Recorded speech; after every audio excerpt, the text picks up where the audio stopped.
One of these AI tools costs $20 a month. The other costs $22. And most people are picking the wrong one and losing hundreds of hours of productivity every single year because of it.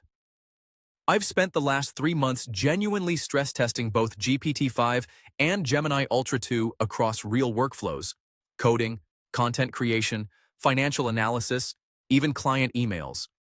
And in this video, I'm going to give you the honest, no-fluff breakdown of which one is actually worth your money in 2026. Not the press release version, the real version. Here's the thing. When GPT-5 dropped earlier this year, every tech channel on YouTube lost their mind.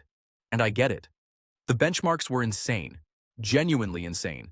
It scored 92% on the bar exam, outperformed previous models on reasoning tasks by 40%, and the multimodal capabilities, meaning it can read images, audio, documents, all in one go, were a genuine step change. Most people saw those headlines and just assumed GPT-5 won. Full stop, case closed. But here's what most people do wrong. They compare AI tools on benchmarks instead of comparing them on the actual tasks they personally need to do. A benchmark score is like a car's horsepower rating. Impressive on paper, meaningless if you mostly drive through a supermarket car park.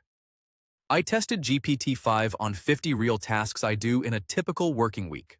Writing, research, summarizing PDFs, generating Python scripts, drafting financial projections.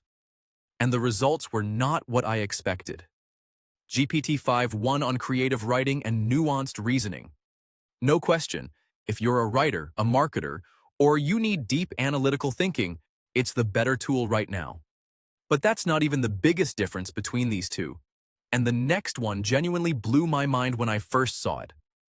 Gemini Ultra 2 has one trick that GPT-5 simply cannot match right now, and almost nobody is talking about it.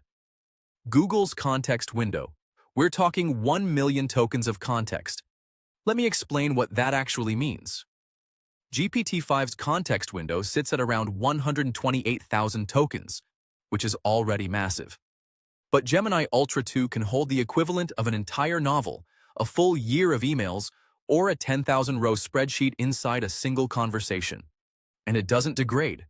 It doesn't start forgetting things halfway through. The way older models did. I dropped an entire quarterly financial report, 340 pages, into Gemini Ultra 2, and asked it to pull out every mention of cash flow risk and cross-reference it against the previous year's numbers. It did it in 47 seconds. That would have taken a junior analyst 4 hours. Think about it this way. If your time is worth even $15 an hour, that single use case saved you $60. Do that twice a week and you've paid for the subscription 12 times over inside a month. If you're getting value from this, a quick tap on subscribe genuinely helps the channel. Most of you watching aren't subscribed yet, and it's completely free. Now here's where it gets interesting, and this is the game changer, the thing that made me completely rethink how I use both tools. The real answer in 2026 isn't GPT-5 or Gemini Ultra 2. It's using both strategically, and if you do nothing else, do this. Treat them like two different specialists rather than two competing generalists. GPT-5 is your creative strategist. Gemini Ultra 2 is your data analyst. I draft ideas, copy, and frameworks in GPT-5. I feed documents, spreadsheets, and research into Gemini Ultra 2. Together, the productivity gain is north of 30% compared to using either one alone. I'm not kidding, 30%. And at a combined cost of $42 a month, that's $1.40 a day. If that saves you even 2 hours a week at a modest billing rate, you're looking at a return of 10x or more on that subscription cost over a year. A couple of rapid-fire ones before we wrap up.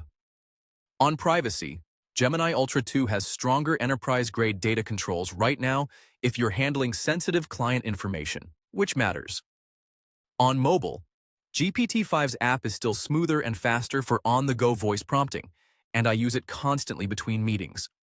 On integrations, if you're already deep in the Google ecosystem, Docs, Sheets, Drive, Gemini. Ultra 2 slots in almost invisibly, and that alone might make the decision for you. And on coding specifically, GPT-5 is still ahead, and I'm just being honest about that. So, to recap, GPT-5 wins on creativity and reasoning. Gemini Ultra 2 wins on context and data, using both strategically beats using either alone, and at 1.40 billion a day combined, the ROI is a no-brainer if you're doing any kind of knowledge work. Next week, I'm breaking down the 5 AI automation workflows that are saving me the most time in 2026. And one of them replaced a task I used to pay a freelancer £400 a month to do. You're going to want to see that one. Smash that like button, and I'll see you in the next one.